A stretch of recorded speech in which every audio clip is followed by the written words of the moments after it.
Have any of you seen the movie The Big Year? If yes, then you will be able to relate to what I am saying very easily. I love birds. What's so special about them? They have dazzling colors. They can fly. They are crucial for our survival. And one of them definitely tastes very yummy. It was 6 years ago in Dandeli, Karnataka, that I was able to observe the brilliantly colored birds at close quarters for the very first time. Their blinding beauty attracted me, and I wanted to see more, not just of birds, but also the nature they called home. Ever since I was very young, my parents have been taking me to jungles, and it became an enjoyable routine. I relished the sight of green trees, the sting of the cold fog on my face, the soft touch of mossy rocks, the smell of fresh air, and the sounds of gurgling streams and chirping birds. It felt as if all my five senses were coming alive out of a deep sleep. It was so different from the dull grey buildings, honking cars, and polluted air that would otherwise dominate my surroundings. As much as I love wildlife and nature, birds fascinate me the most. As I grew up, I decided to learn as much as I could about them. During my travels, I would look at what the birds were doing. Careful observation over a period of time helped me understand bird habits and adaptations clearly. With experience, I started differentiating between their calls, flight patterns, shapes, and sizes. I gradually started understanding the food chain and the balance in nature. No creature kills another for fun as we do. It is either for food or in self-defense. Visiting various types of habitats showed me the different adaptations that birds have evolved to survive in different areas. Even a small thing like a flower can be a habitat of its own, home to insects, arachnids, microbes, and food for birds and animals.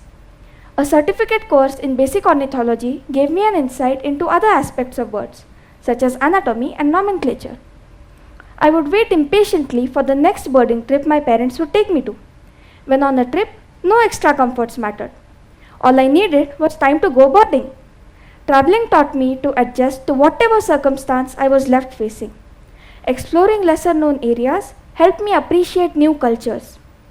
Trying out different things, like tasting red ant chutney, which was really quite delicious, with the tribals of Bastar, expanded my horizons. It widened my perspectives about a lot of things. The flora and fauna of a place can be learned about at home, but going to the place and seeing it in real life is incomparable to anything the internet might produce. I was once visiting Singalila National Park, nestled comfortably between India and Nepal, home to the endangered red panda. It was September, and the rains were supposed to have receded, but a cyclone in the Bay of Bengal wrecked our plans. We were cooped up in the hotel for 5 out of the 7 planned days, with no opportunity to go out of the hotel premises. The visibility was so low that I couldn't see even 2 feet in front of my eyes. But miraculously, after walking for 6 kilometers through leech-infested terrain, on steep slopes with nothing but fragile bamboo to hold on to, we managed to have a wonderful sighting of a red panda. Doesn't this prove that persistence and patience will be rewarded? But not all of my travels ended on such a happy note. On such a trip to Assam 4 years ago, we stopped at a place called Deeporbil near Guwahati, famous for being home to the largest breeding population of a bird called the greater adjutant stork, which is on the brink of extinction. It may seem to be an ugly scavenger at first glance, but when one understands its role in the ecosystem, it is more important than ever. What hit me smack in the head, however, was the habitat of these storks. Instead of scavenging on dead animals in grasslands and helping those to degrade, the storks were scavenging in a huge garbage dump near a thriving metropolis, 3/4 of which was toxic plastic. They were surrounded by mobbing crows, cows, egrets, and humans.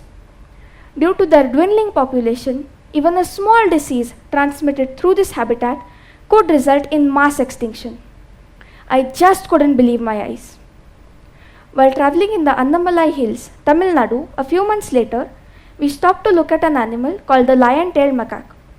which is threatened by fragmentation and human intrusion. While reading up about it, it had seemed like a piece of research. But when I saw a macaque eating leftover food from a pile of plastic garbage beside a human hut, I realized what our actions are doing to the earth. After noticing a couple of other threatened species in similar habitats, it confirmed my worst fears. We think that we are the most important resource. We think that we are the smartest of all living beings. But is it really so? After this incident, what would seem part of the picture now stood out in red.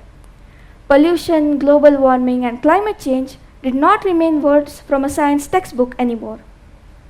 What can a kid like me do to make this better? This question bugged me day and night. Even the smallest person can change the course of the future, as Galadriel rightly says in The Lord of the Rings. I can't control the actions of the world, but I can control what I do at an individual level.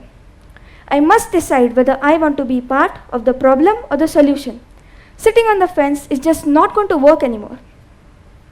Realizing that every action will have an equal and opposite reaction, not only from physics point of view, is important.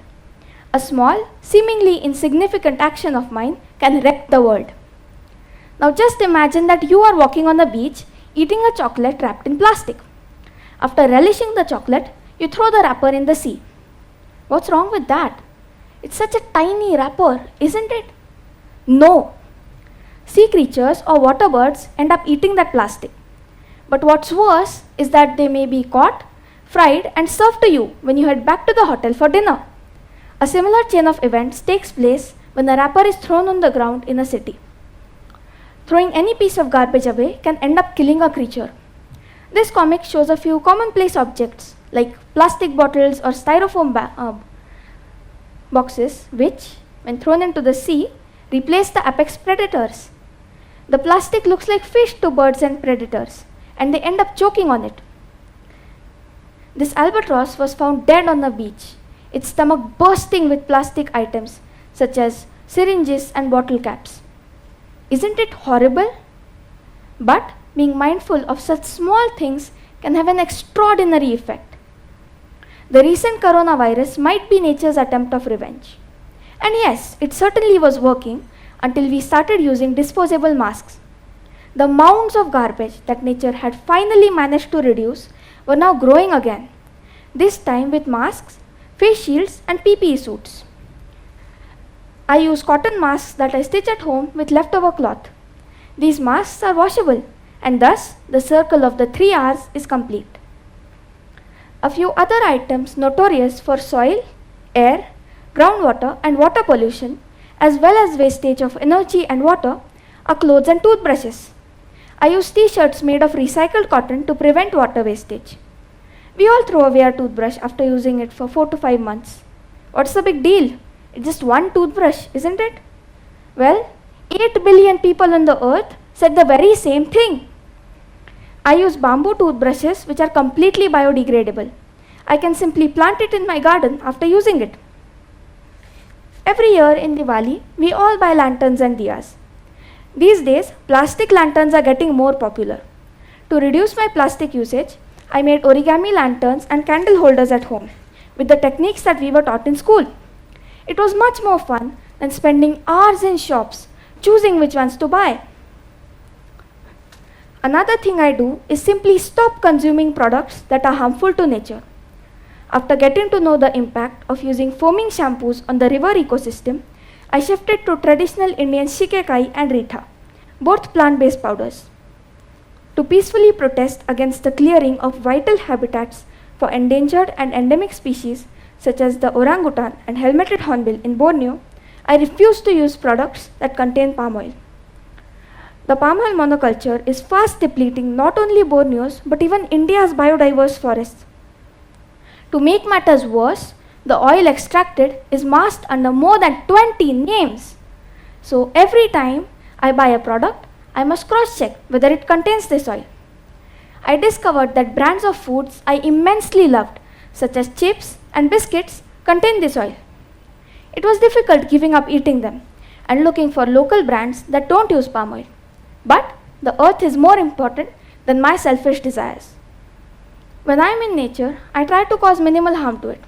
Using playback to lure birds out of the shelter of the trees is now rapidly gaining popularity. There's a lot of competition for the best bird photographs these days. The birding guides and photographers play a recording of the bird's call. The bird, thinking there's another member of its species, starts calling. It soon comes out of the shelter of the trees, exposing itself to predators. Calling continuously also wastes its precious energy. The bird goes into stress when it cannot spot the calling bird, or if it sees humans continuously disturbing its nesting area. It may even abandon the nest in such a case.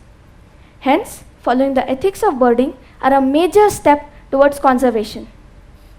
I was able to spread my love and concern for nature in the pandemic times through the medium of an online workshop titled Colorful Wings of India. I noticed that children were confined at home, absorbed in the screen, and they had simply no connect with nature. I tried to instill the love for nature in children younger than me, as they are more open to new ideas and perspectives as compared to adults. I introduced them to simple aspects of nature that we usually take for granted. Take trees, for example. Do any of us stop to admire the beauty of a tree on the road? Yet, we cannot imagine a world where trees don't exist. I tried to help the children connect with their natural side through the simple act of balcony birding, observing the flora and fauna around you from the comfort of your balcony at home. With this tool, I explained to them the need to save the natural world from extinction and a few ways in which we can do so. Thus, the next time they do something, they will think twice about its consequences to the earth. By educating children younger than me, I hope to create a generation of people who care. Post the lockdown, I conducted physical birding and nature trails for kids. The wonder and joy I can see on their faces when I show them the intricate web of a funnel web spider, as is seen in the image, or a rare orchid blooming on a tree, is deeply satisfying. My firmest belief is that I am a part of nature just as it is a part of me. Neither of us are different. I coexist with it and I care about it. Thank you.